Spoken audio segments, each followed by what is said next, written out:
Kung ang mga dayuhan nga lumilipad pa sa Pilipinas para lang ma-experience ang ganda ng ating mga isla, ikaw pa ba na nandito na at hindi makakabisita?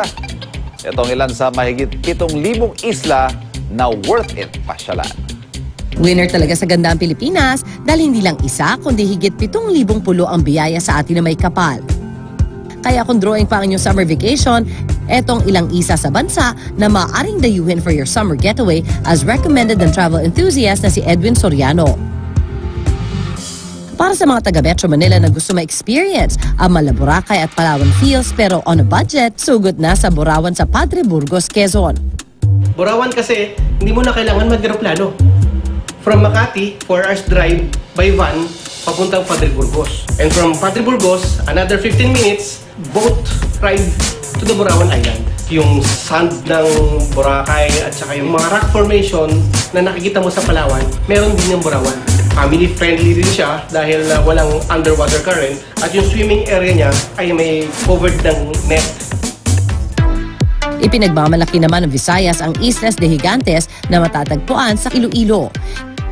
Hitik sa yamang tubig ang 12 malalakit maliliit na isla na bumubuo sa Gigantes. Kaya naman matitikman mo rito ang pinakasariwang lamang dagat. Sobrang mura at panalo ng seafoods dito. Piso kada piraso ng scallops. Interesting ang Gigantes Island dahil sa dami ng atraksyon. Nandyan ang mystical Tangke Lagoon na mayroong punong nakapaligid dito pero yung daon hindi nahuhulog sa lagoon. Nandyan ang Cabugao Island na hindi pa pwedeng hindi ka kaakyat para kumuha ng yung sariling selfie. Ang view, ang ganda, panalo. Surfers Haven ko ituring ang Siargao dahil sa all year round na alon doon.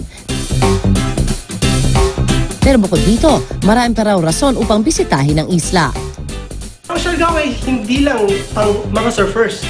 Interesting din to para sa mga non-surfers. Nandyan ang Magpupoko Rock Falls, nandyan ang Sub Balagoon with the famous diving board, and sobrang friendly ng mga tao. O mga kapuso, huwag maging dayuhan sa ating sariling bayan. Tara na tuklasin ang perlas ng silanganan.